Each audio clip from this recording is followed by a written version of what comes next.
लेकिन सवाल यह है कि वक्फ संशोधन बिल पर जो बीजेपी को समर्थन दिया है उन्होंने, क्या उनका सेकुलर क्रेडेंशियल डाइल्यूट हो गया है मृत्युंजय शर्मा जी?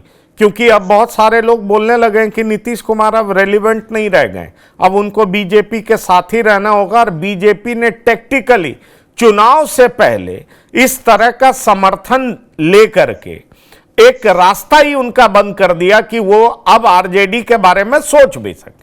और यह बीजेपी ने बहुत टैक्टिकली किया है। बीजेपी ये चुनाव के बाद भी करा सकती थी, अभी तो बीजेपी की सरकार 2029 तक है, तो फिर चुनाव से पहले ये काम करने का औचित्य क्या था? ये चर्चा बहुत जोरों से होती है।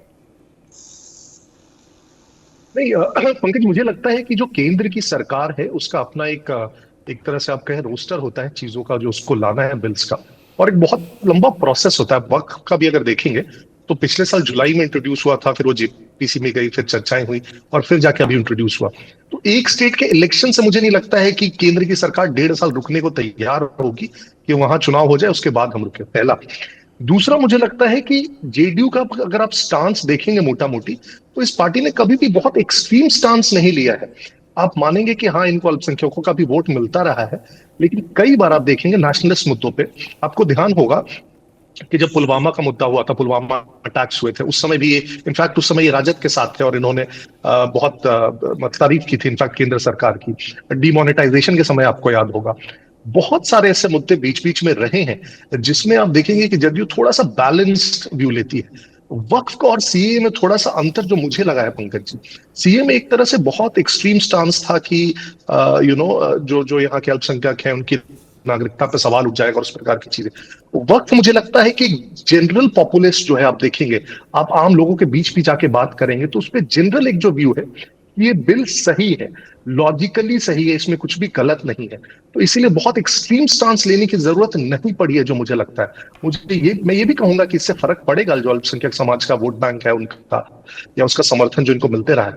लेकिन आप देखेंगे बहुत एक्सट्रीम स्टांस के तौर पे तो मैं फिर भी मानता हूं इसमें भी जेडीयू ने एक सेंट्रिस्ट टाइप का अप्रोच लिया है, कि एक बिल है जो बहुत लॉजिकल बिल है, जो रिफॉर्म्स लाने की कोशिश कर रही है, तो उसके मेरिट्स पे मैं इसका समर्थन कर रहा हूं। इस लाइन को उन्होंने लेने की कोशिश करी।